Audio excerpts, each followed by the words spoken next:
ẹnìkan wá sọ pé tọ̀ kó gbóyà sí bonfire wá gbàdúrà pẹ̀tẹ́ wá gbàdúrà lọ́lọ́run wá ṣe wá lójú pé ọmọ tó ń sọ pé wọn kì í fi pákẹ́rẹ́ náà yẹn kékeré ló ń rí kò rí náà rí ẹni tó wà lẹ́yìn ọmọ yẹn ó wí pé inú mi ló gbé fóṣù mẹ́sàn-án ọmọ àyà mi ló mú èyí mi ni mo fi pọ́n èmi ni mo bí mo jù lọ èèyàn lè bímọ kọ́ mọ jù yẹn lọ kò yé àwọn kan but àwọn àgbàlagbà ọ̀rọ̀ tí mò ń sọ yìí nínú ẹ̀mí ayé wọn òun ló bí nǹkan ẹ̀ ṣùgbọ́n ìyá ẹ̀ ti ni ó ní wọn kì í fi pákẹ́rẹ́ lù ú wọ́n bọ̀ mọ́ yẹn sọ̀rọ̀ ní àdádì ọlọ́run ní kan gbé àṣìbà ó ní wọn bá gé ẹsẹ̀ yẹn ni ó fi pákẹ́rẹ́ lu òun odidi mọ̀mọ́dá ń gbọ́ wájú ẹ̀ tọmọ yìí náà làbákẹ́ ìwọ kékeré yìí náà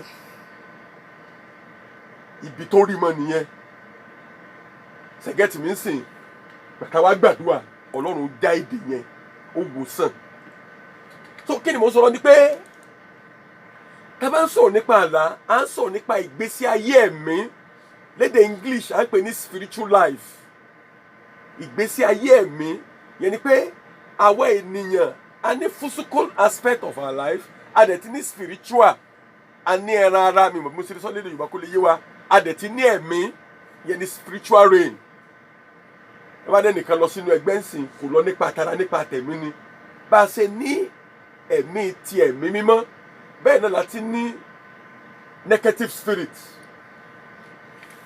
so ẹni tó bá ti wà nínú àlá yẹn ó ti kúrò nínú ara ó ti wà nínú ẹ̀mí ẹ̀mí dẹ̀ ló ń control ara ẹ̀mí ní agbára ju ara lọ ẹ̀mí ni Gòráyàtì fi borí ẹ̀mí ni Dáfídì fi borí Gòráyàtì because òkúta tó jù yẹn kò tó pa Gòráyàtì Gòráyàtì ń wo Dáfídì kékeré bọ̀ kò rí arúgbó ọjọ́ tó wà lẹ́yìn Gòráyàtì tó wà lẹ́yìn Dáfídì ó kàn wé pé kò ń gbà mú kò ń fíríngẹ̀ dànù kò mọ̀ pé alágbára kan wà lẹ́yìn ẹ̀ tó bá mọ̀ ni àmọ́ ọgbọ́n mi tó máa dá so kò rí yẹn so fúsíkà ló ń wò ó mọ̀ dẹni tí ẹyẹ ojú ẹ̀rún máa fẹ́ ra rẹ̀ jẹ so bẹ́ẹ̀ náà ni àlá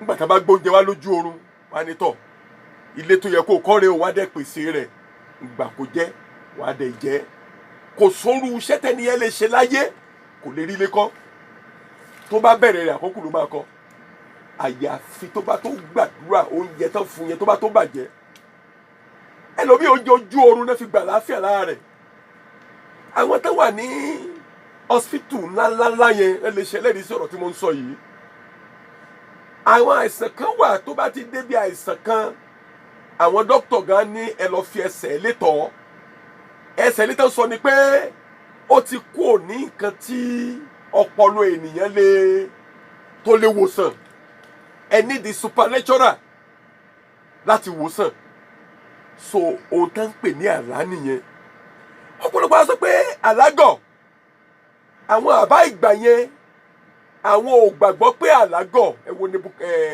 Fáráò gbà tó lálàá kò fọwọ́ gbéra kó máa wọ pé dáradára mi odidi ọba ní màálù yẹn ti ń bọ̀ lálàá orí màálù méje tó tóbi rọ̀bọ̀tọ̀ ó tún máa ìtajú kan ó ti lálàá orí màálù méje mi eléyìí tó wá gbé bẹ̀rẹ̀ sí gbélé tí ò gbẹ́ ó bẹ̀rẹ̀ sí gbé jẹ kò lè sùn kò lè ó ní kán lọ bá ń kó gbogbo àwọn onímọ̀ àwọn aláfọ̀ṣẹ́ kán wá bá ń túmọ̀ àlá àwọn yẹn sá gbogbo ipá wọn nítọ̀ àlá yìí àwọn agbára wa ò ká ó wá ní kán lọ pa wọ́n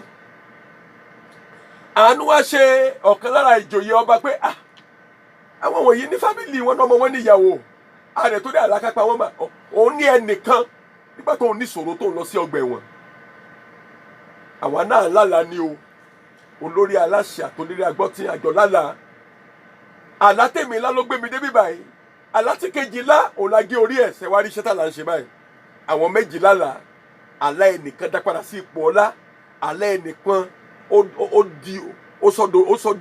rán lọ sí ọ̀run àpàpàǹdéjé iṣẹ́ méjì tá là ń ṣe nìyẹn o ẹ lọ béèrè lọ́wọ́ ẹnikẹ́ni tó di ńlá lónìí á sọ fún ẹ pé òun lálàá kan rí ọ̀rọ̀ alákè sọ̀rọ̀ mo jẹ́ mùsùlùmí ọ̀rọ̀ alákè jẹ́ mo jẹ́ kírísítẹ̀n ọ̀rọ̀ alákè ṣe pé mo jẹ́ àbọ̀rìṣà tá a bá ń sọ̀rọ̀ àlá à ń sọ̀rọ̀ nípa ènìyàn, tá a bá ń sọ̀rọ̀ àlá à ń sọ̀rọ̀ nípa ìṣẹ̀dá ènìyàn.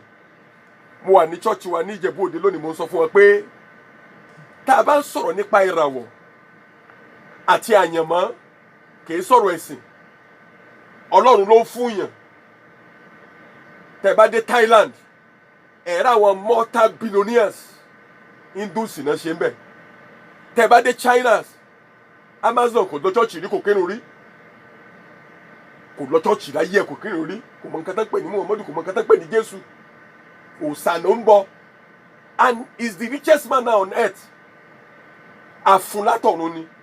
Tẹ́ bá dé India àwọn kan wà tó yẹ pé àyàn lọ́lọ́run wọn, àwọn kan tó yẹ pé màálù lọ́lọ́run wọn, àwọn kan tó yẹ pé omi lọ́lọ́run wọn, àwọn kan tó yẹ pé igi lọ́lọ́run wọn ní India, and they are millionaires. Ọ̀pọ̀lọpọ̀ àwọn èèyàn máa gbà sùn tó wá fẹ́ dolówó gba Jésù. Ẹni tí ò gba Jésù ń dolówó, ẹni tí ò gba Jésù ń di gómìnà, ẹni tó kórìíra Jésù ń di ààrẹ. Ohun tí a yàn mọ́ látọ̀run á dà, ìgbẹ̀yìn rẹ̀ ni. Ó ní ọ̀nà méjì ló wà. Ọ̀nà kan wà tó tóbi gbòòrò, ọ̀nà yìí àwọn tó dẹ̀ ń gbà wọ́n pọ̀, ìgbẹ̀yìn rẹ̀ ìparun ni. Ọ̀nà kejì rẹ̀ ó tẹ́ẹ́rẹ́, àwọn tó ń gbà wọ́n pọ̀ torí pé ọ̀nà yẹn ti tẹ́ẹ́rẹ́ jù. O lè mọtí kó rọ́nà yẹn gbà, o lè ṣàgbèrè kó rọ́nà yẹn gbà, o lè jólè kó rọ́nà yẹn gbà, o lè jẹ́ aláfọ̀ṣẹ kọ́nà yẹn kó tù ẹ́ lára, o lè jẹ́ ológèdè kó rọ́nà yẹn gbà, o lè jẹ́ ìkà kó rọ́nà yẹn gbà, o lè jẹ́ olè àbápànìyàn kó rọ́nà yẹn gbà, o lè jẹ́ atẹnijẹ́ kó rọ́nà yẹn gbà. O lè rí gbà o, but ìgbẹ̀yìn rẹ̀ ó ní ó já sí ìyè. Ọ̀nà gbòòrò yẹn náà òun náà níbi tó já sí lọ́rùn àpáàdì tiẹ̀ lọ́hùn. So àwọn méjèèjì lẹ́jọ́ rìnrìn àjò, àtẹ́tó gbọ̀nà gbòòrò àtẹ́tó gbọ̀nà tẹ́rẹ́, kò sẹ́ni tí ò ní ṣe rere nínú àwọn méjèèjì o.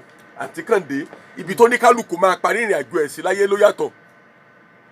Àwọn pásítọ̀ wọ́n pọ̀ tán rìn ọ̀nà gbòòrò, àwọn wòlíì pọ̀ tán rìn ọ̀nà gbòòrò, àwọn ọmọ ìjọ pọ̀ tán rìn ọ̀nà tóóró. Wọ́n ṣe pásítọ̀, wọ́n ṣe evangelist, but ọ̀nà tóóró náà wà. Adẹ̀rí wòlíì tó rìn ọ̀nà gbòòrò, but ibi tó ní kálukú máa parí ìrìn àjò ẹ̀ sí òun ló yàtọ̀. Kò wá sẹ́nìkan tí ò ní kọ́lé. Ọ̀nà tó rìn ò determine pé ọ̀nà torí ọ̀nà tí mo rìn mo fi ṣe rere. Kò síbi tó rìn tó lè ṣe rere láyé, ṣùgbọ́n ibi tó máa parí ìṣe rere sí yẹn ni ó yàtọ̀ nù méjèèjì. Torí pé ó ní kí ni èrè ènìyàn nígbà tó bá jèrè gbogbo ayé. Kò dẹ̀ possible kéèyàn jèrè gbogbo ayé. Ọlọ́run wa ó wá quantify gbogbo àgbáyé pé a single soul ó ju gbogbo àgbáyé lọ, tó sọ ẹ̀mí rẹ̀ nù. Ṣẹ̀gẹ́tì mi ń sìn. So ọ̀nà méjèèjì ó níbi tó já sí. So ṣùgbọ́n sìn tá a bá wá ń sọ̀rọ̀ nípa àlá, kò sẹ́ni tí kì í lálàá. Àti mùsùlùmí àti kírísítẹ́nì àti hindus àtàbọ̀rìṣà àtàwọn tó sọ pé àwọn ò tẹ̀ pé Ọlọ́run tiẹ̀ wà, àwọn kan wà wọ́n láwọn ní Ọlọ́run ò sí, pé kò sọ Ọlọ́run, kí ló ń jẹ́ Ọlọ́run. Bíbélì náà lè confirm ẹ̀, ó dẹ̀ wà káàkiri. Nàìjíríà wà bẹ́ẹ̀, ìkan wà ní Ghana lọ́wọ́lọ́wọ́ báyìí tó ń sọ̀rọ̀ pé orí àwọn tó sọ pé Ọlọ́run wà, orí wọn ò pé. Tọ́lọ́run bá wà, àwọn Boko Haram sì lè máa pa àwọn èèyàn. Tí Ọlọ́run bá wà, àwọn èèyàn sì lè máa ìwà mọ́tò sì lè nazet kó pààyàn. Ó yẹ kó Ọlọ́run stop ẹ̀. Bẹ́ẹ̀ni pé ẹ̀dá yẹn ní aṣiwèrè. Òun gan ṣe kí ni o, òun lálàá, ọba ìlú lálàá. Ẹ wá fọlọ́ bẹ̀rẹ̀ kẹ́ gbọ́ mi sà. Àlá téèyàn bá lá ló máa determine nǹkan tó máa dà láyé. Ohun tí mò ń ṣe lónìí is as the result of àlá tí mo lá. Àlá wa pólísì mẹ́ta o. Number 1, àlá kan wà tó yẹ pé èrò ọkàn rẹ ni. Number 2, àlá tó ayọ́tọ̀ rẹ̀ mímí mọ́. Number 3, àlá tó dọ̀ Sátánì. Ìyẹn bọ̀rọ̀ differentiate. Àlá tá a dẹ̀ ń sọ yìí, bí Ọlọ́run ṣe ń lo àlá láti wọ́nà àwọn ènìyàn, láti gbé àwọn èèyàn ga, bẹ́ẹ̀ náà ni Sátánì ń lo àlá láti ba ayé ọ̀pọ̀lọpọ̀ jẹ́. Ẹlòmíì àlá ló lá tí ò dọ́ lọ́mọ, tí ò rọmọ bí dòní. Àlá ló lá, wọ́n bá náà ṣe pọ̀ lójú oorun. Ẹni ẹ̀ ń kílè ń pò ń lọ́kọ rẹ̀, ó lọ́kọ ọ̀run, ó náyẹ ọ̀run, ó ní òun nẹ́gbẹ́. Àlá kan ló lá, wọ́n fi wọnú ẹgbẹ́ tọ́nà ẹ̀ fi dàrú. àlá ìṣẹ́jú kan gbà míì ó lè fìyàn sí ìdè 50 years. In fact ó lè fìyàn sí ìdè tí yóò ní bọ́m̀bẹ̀ tó fi máa wọlé sùn. Àlá kìí ṣe nǹkan tí a fi ń ṣeré. Àlá lè gbé ọ dé dípò ọlá. Àlá ti lè jẹ́ kó dípò ọlá kó useless yẹ. Àlá kìí ṣe nǹkan tá à ń fọwọ́ yẹpẹrẹ mú. Fáráò kò fọwọ́ yẹpẹrẹ má láyẹ̀. Bó ṣe lálàá yẹn ó káràmásìkì. Joseph tún máa là.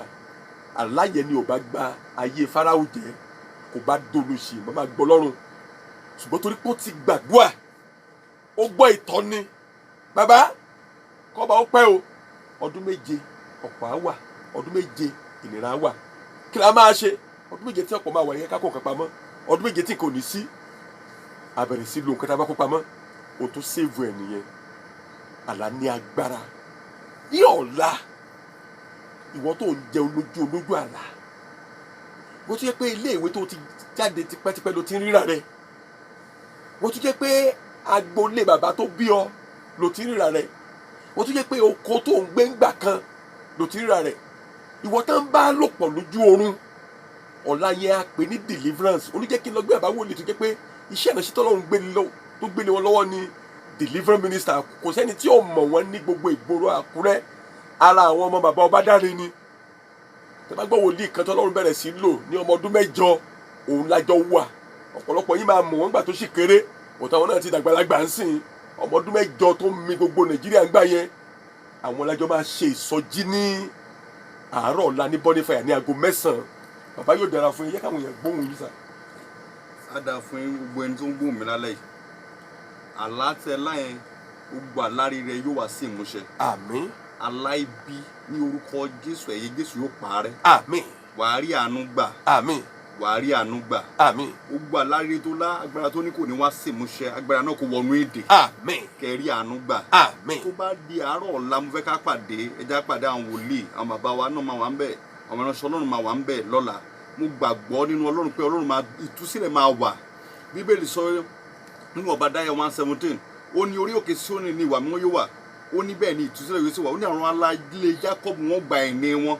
Mi gbàgbọ́ ohun tí wọ́n ti gbà lọ lójú oorun lójú àlá ní ọ̀la agbára jíǹde Jésù yóò yọ̀ǹda. Á máa fún àwọn ènìyàn ní gbogbo ìní èyí tó ti gbà lọ lójú oorun, ohun rere tó ti gbà lọ, ògo tó ti gbà, ìbùkún tó ti gbà, ọlá tó ti gbà, ọkọ tó ti gbà, ìyàwó tó ti gbà. Ọlọ́run á máa yọ̀ǹda ẹ̀ fún àwọn èèyàn lọ́la pẹ̀lú torí Ọlọ́run kì í pè pàdé kó má sí nǹkan tó fẹ́ fún yàn. Ìpàdé ọ̀la wọn ṣe ìpàdé lásán, ìpàdé tí wà láyé Ọlọ́run wà ń bẹ̀ ni, ìpàdé tí Ọlọ́run ti yọ̀ǹda áńgẹ́lì láti fún àwọn èèyàn ní ire àti ìbùkún. Mo fẹ́ kókò wá lọ́la kó wá rí agbára Ọlọ́run pẹ̀lú ìgbàgbọ́ rẹ máa bọ̀ pẹ̀lú agbára Ọlọ́run á máa fi ọwọ́ ìyanu kàn án. Àlá rere tí àwọn alágbára ilé yìí ti rí tán ni kò ní ṣẹ yẹn, àlá yẹn máa ṣẹ. Lójú àwọn ẹ̀gbọ́n Jósẹ́fù náà ni àlá yìí ti wá sí ìmúṣẹ. Gbogbo àlá tó lá, gbogbo ẹni tó rí àlá rẹ, gbogbo ẹni tó mú ohun tó fẹ́ dà láyé torí ò ní dá ní orúkọ Jésù, alágbára bẹ́ẹ̀ yóò wọnú èdè lọ. Wàá rí àánú gbà. Ohun tó fẹ́ dà láyé wàá dá. Àyànmọ́ rẹ máa wá sí ìmúṣẹ. Ògo rẹ máa farahàn. Ògo rẹ máa bú jáde. Wàá rí àánú gbà. Gbòòní fọ́nà lókè ọ̀run. Ayọ̀ tí mo nínú yín bàbá wòlíì, ó ní wípé àjọ sọ̀rọ̀ kan ní mọ́tò lẹ́ẹ̀kan. Nígbà tẹ́ wà secondary school, ẹ kàn wọnú igbó, ẹ̀yin àti prophet Bankole. Bẹ́ẹ̀ni. Ẹ ti jọ dàgbà ń sìn. Bẹ́ẹ̀ni. Ẹ pé orí òkè ní Bàṣírí. Orí òkè Bàṣírí l'Ákúrẹ́. Pípa táwọn ẹgbẹ́ yín bá lọ ṣe break, èyí máa wọnú igbó lọ. Láti lọ gbàdúrà.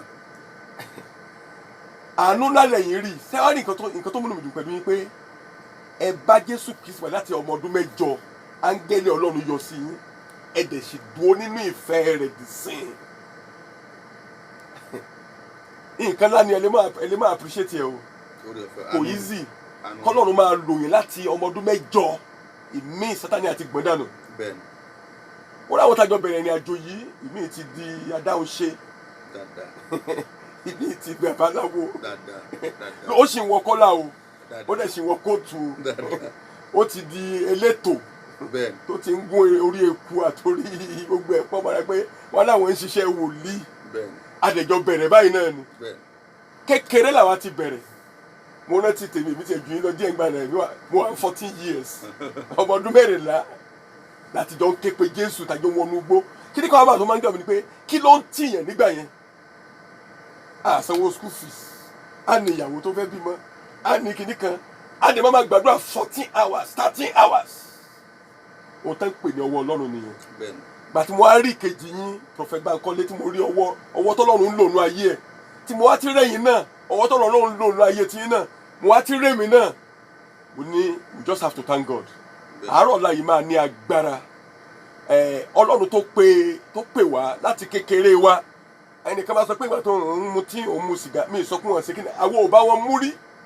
Ọlọ́run ò fún wa lórí ọ̀fẹ́, kékeré ló ti just 14 years old, mi lè gbàgbé, just January 14, I was just 14 years old ní Jésù ti arrest mi títí dìsìn. Ọwọ́ rẹ̀ ò dé kú ònú ayé wa, a dẹ̀ ń ṣiṣẹ́ yẹn náà. We thank God for his mercy. So láàárọ̀ la pẹ̀lú orí ọ̀fẹ́ Ọlọ́run ní ìmọ̀rú àlá tó lá tó fi àìsàn sí ọ lára. Ṣé rí agbàdúrà kan níjẹ̀ẹ́dógún, a sọ̀rọ̀ nípa nǹkan kan, àwọn tó ń gbọ́ mi lè jẹ́lẹ̀ rí, a sọ̀rọ̀ nípa nǹkan kan, a kàn dí pẹ̀lú àlá ni. Ẹnìkan wà tó ní very good terminal disease, a ní kó gbà wòsàn, ọlọ́dẹ tú sílẹ̀ torí pé ojú àlá ló gbà wọlé. Bàbá kan wà ní sáàdì mọ́nà tán bẹ́yẹn, ọ̀nà tó lọ́run gbà láti tú sílẹ̀ ìsèmọ́tàmínú ni à, ṣùgbọ́n Sátánì bàbá yẹn ní ọlá gidi, Sátánì kan wọnú ayé ọdẹ fàìsàn burúkú sí lára. A ní gbomi àdúrà, gbòòrò àdúrà, ó yá gbogbo àlá ibi tó gbógun burúkú sínú ayé mi, àlá tí mo lá tó ta mi lọ́fà, ọfà tó wọnú ayé mi lójú àlá tí ò jẹ́ kí n di nǹkan tó yẹ kí n dà láyé, ọfà tó wọnú ayé mi lójú àlá tó sọ mí dà láìsàn tàbí ọlọ́kùnrin, ó yá jáde jáde. nínú àdúrà tá a gbà nìyẹn, ìdédé já. So ọ̀pọ̀lọpọ̀ ogun tó ń jà àwọn èèyàn láyé ojú àlá ló ti ń wọlé. Aládẹ̀rẹ̀ àwọn kan wà tó yẹ pé wọ́n á lálàá, àwọn kan wà tó yẹ pé wọn kì í lálàá rárá, ìrọ́dẹ̀ ni wọ́n ń lálàá, àtìrà wọn níyè wọn lè mọ̀. Kò sẹ́dá àlàyé kan tó wà tí kì í lálàá. Àwọn kẹta ni wọ́n á lálàá wọn ní rántí. Tá bá ti jí wọ́n á ní little memory pé mo dẹ̀ lálàá kan o, wọn kò ní yé wọn. So àlá kìí ṣe nǹkan tá à ń fọwọ́ yẹpẹrẹ mú. Lọ́la yẹn ohun tó làwọn àríwá ni pé ẹni tó bá ti máa já méèyàn láyé aláàlá ni. Tó bá lórí ọ̀fẹ́ láti súnmọ́ gómìnà èèyàn Olúwaṣèyí á sọ fún ẹ pé òun lálàá tó pọ̀ kékeré. Tó bá lọ súnmọ́ Buhari á sọ fún ẹ pé òun lálàá ní kékeré. Lọ bá ológo pẹ̀lú orí ọ̀fẹ́ Ọlọ́run láti 1987 tí mo kéré tí mo ti bẹ̀rẹ̀ sí bá Jésù rìn yìí, mo ti bá àwọn binonia àwọn ọlọ́lá àwọn èèyàn ńlá pàdé tó jẹ́ pé most of them ojú àlá ni Ọlọ́run ti bá wọn ni, áńgẹ́lì bá wọn pàdé, kì í sọ̀rọ̀ ẹ̀sìn, tàdé tí ojú àlá yí ayé wọn padà. Àwọn táyé wọn dẹ̀ bàjẹ́ náà ojú àlá náà láti bà ayé wọn jẹ́. Tí ẹ bá dẹ̀ sojú àlá ìdè yẹn ò lè já. Ẹ wo bàbá yẹn ń sìn, àìsàn burúkú yẹn jáde kó almost 21 years àbáyé fi sọ pé òun gbé kíní ẹ̀ka kiri. Wọ́n ti gbàdúrà, ó ti lomi àdúrà, ó ti sow seed. Ẹnìkan sọ pé kó tiẹ̀ lọ talẹ̀, kókó wẹ̀wà gbogbo yẹn máa ṣe ó ta. Gbé mọ́tò kalẹ̀, sí yẹ kò ṣe. Ó yá ọfà tó wọnú ayé mi lójú àlá jáde, ẹ̀sẹ̀ tó wọnú ayé mi lójú àlá jáde, Ọlọ́run tú sílẹ̀. So ẹ jẹ́ ká jọ pàdé Jésù Kristi lára ọ̀la. Sàbítíkẹ̀ tó gbé dání yẹn, má jẹ́ kó expired mẹ́ ẹ lọ́wọ́, ìyá ló fi kàwé. Ìwọ màmá tó sponsor ọmọ ẹ jáde yunifásitì, ọmọ ẹ dẹ̀ ń lọ 3-4 years inú ilé òde ń wo níran. Kò sọ́nà míì, kò sábùjá, gbogbo àbùjá kábùjá èdè náà ló máa ń fìyàn sí. Bọ́mọ ẹnìkan pàdé láìpẹ́ yìí, bàbá ẹ̀ à sọ pé tìrọ̀nìà ni, ọmọ yẹn ń tọrọ jẹ́nsìn. Because ìgbà tí a bá yẹ wà láyé, ara ẹnìkan ló mójútó kò gbàdúrà fáwọn ọmọ ẹ̀. Ayé àwọn gbogbo ọmọ ẹ̀ á bàjẹ́ yẹn bàjẹ́. Òun wá bẹ̀rẹ̀ sí gbàdúrà, ohun tó gbàdúrà nìkan ló tayọ. Gbogbo dúkìá tí a bá yẹ ni wọ́n ti ń lu gbàgbé lẹ́ẹ̀kọ̀ọ̀kan. So kìí sowó nìkan la fi tọ́jú ọmọ, ohun téèyàn fi ń tọ́jú ọmọ jù ní àdúrà. Gbogbo ẹ̀yin abiyamọ tẹ́ ń gbọ́ mi, ẹ jẹ́ ká jọ pàdé Jésù Kristi lọ́la. Ó bí ọmọ ológo, àwọn ogun tó bá ọjà tí ò jẹ́ kó rógo lò wọ́n ti dojú kọ àwọn ọmọ tó bí. Àwọn náà ná bẹ́ẹ̀jà gbogbo nǹkan tó sọ kó fẹ́ dà láyé wọn jẹ́ kó dáa. Àwọn ọmọ tó ti bí náà wọ́n ti dojú kọ wọ́n. Báwo lọmọ sì máa ní master dání, first degree, second, tó rọrùn ní. Báwo náà ọmọ ní yunifásitì ń sìn, kò rọrùn náà láti tọ́mọ níléèwé gíga, kó wá jáde tán kó mọ̀ ríṣẹ́. Má sọ pé kò síṣẹ́ Nàìjíríà, iṣẹ́ wà ṣùgbọ́n àdúrà ló fi máa gbà á. Ó ní látàyè Jòhánù Báptísì níjọba Ọlọ́run ti di àfagbára wọ̀. Àwọn alágbára ló fipá gbà tó bá rò pé máa bẹ lórí bẹ́ẹ̀dì ọ̀hún tara rẹ jẹ́. Àwọn kan ń pẹ ewúrẹ́ bí mo ṣe ń sọ̀rọ̀ yìí, àwọn kan ń pàgùntàn, àwọn kan tiẹ̀ ń pò dídé ènìyàn. Wọ́n ní tó o bá jẹ́ èèyàn ò lè jẹ́ ènìyàn fún ìparun tiwọn pé káwọn sáà lè jẹ́ ènìyàn. Ìwọ sáà kọ́wọ́ lẹ́rántí ẹ yóò da ó dẹ̀ ń wọ 40 yóò da 45 yóò da 50 45 kò lè dá tó o bá gbégbèsè. Jẹ́ ká jọ pàdé Jésù Kristi ní àárọ̀ ọ̀la ní Bonfire. Bonfire kì í ṣe nǹkan méjì ju àdúrà lọ. Gbọ́n tó wá lè ṣe ìjẹ́rìísí àdúrà ni wá. Lóòótọ́ àríran ni wá, but we don't base our ministry on revelation and dreams. We base our ministry on the word of God and prayer. Nínú àdúrà ìdè ajá, nínú àdúrà ilẹ̀kùn tó tì á sí, nínú àdúrà odi tí ayé mọ yí ọká, Ọlọ́run ọ̀run yóò wó lulẹ̀. Láti Ìwó road ẹ wọ mọ́tò tó ń lọ sí toll gate ọ̀nà Ifẹ̀. Ẹ wá sọ fún ní mọ́tò pé Ọlọ́run ṣògo bus stop lẹ ti máa bọ́ sílẹ̀. Ọlọ́run ṣògo bus stop yẹn máa ń convince àwọn èèyàn. Ìkan wà lọ́nà Èkó, eléyìí tó wà lọ́nà Iléṣà ọ̀nà Ilé-Ifẹ̀. Sí àwọn mọ́tò Ẹgbẹ́dá ní Ìwó road kò mọ́ bá convince ara ẹ. Wọ mọ́tò Ẹgbẹ́dá láti Ìwó road sọ pé o máa bọ́ sílẹ̀ ní Ọlọ́run ṣògo bus stop. Ibẹ̀ láti máa pàdé ní àárọ̀ ọ̀la. Tó bá ti dé Ọlọ́run ṣògo bus stop sọ pé o lọ sí church bàbá tó wá látèkó or Bonfire. Ká sọ pé o lọ Bonfire wọn náà ti bẹ̀rẹ̀ sí gbòòrò àdúrà bá ṣe ń gbàdúrà. Fún ẹ̀yin tẹ́ fẹ́ mo ṣe sọ ìbá kò yé ọ fẹ́ pè mí kí n lè júwe fún ẹ dáadáa 080 93 64 66 24 lẹ́ẹ̀kan sí 080 93 64 66 46 lẹ́ẹ̀kan sí 080 ẹ̀kọ́ nọ́mbà yẹn sílẹ̀ kẹ́ fi pè mí mo sì jáde kó ní ilé agbára ń sìn 080 93 64 66 24 tẹ́ bá ti dé Ìwó road ẹ wọ mọ́tò tó lọ sí Alákíá Ẹgbẹ́dá ẹ bọ́ sílẹ̀ ní Ọlọ́run ṣògo bus stop kẹ́ ẹ béèrè Bonfire yóò dára fún yín o. Àmín. Thank you, God bless you. Ẹ ṣeun gan ni bàbá wòlíì Olúwaṣeyì Fọlọ́runṣọ́. Ọ̀rọ̀ náà lẹ ti gbọ́n láti orí ìtẹ́ mímọ́ wá látẹnu bàbá wòlíì ìránṣẹ́ Ọlọ́run alààyè. Ibi tá a rì mọ́ fún talẹ́ náà rèé lórúkọ aláṣẹ àtolùdarí ìkànnì àmútajérò. Òun náà la fi kí gbogbo ẹ̀yin olólùfẹ́ wa tẹ́ gbọ́ wa láì gbàgbé ìyanu Olúwa Akínọlá tó jẹ́ àmójẹ̀rọ sáà tá a wà yìí. Kẹ́hìndé Faramadé lórúkọ tèmi. Títí ọjọ́ mẹ́jọ tá a tún máa pàdé àní fìbànújẹ́ pàdé ara wa.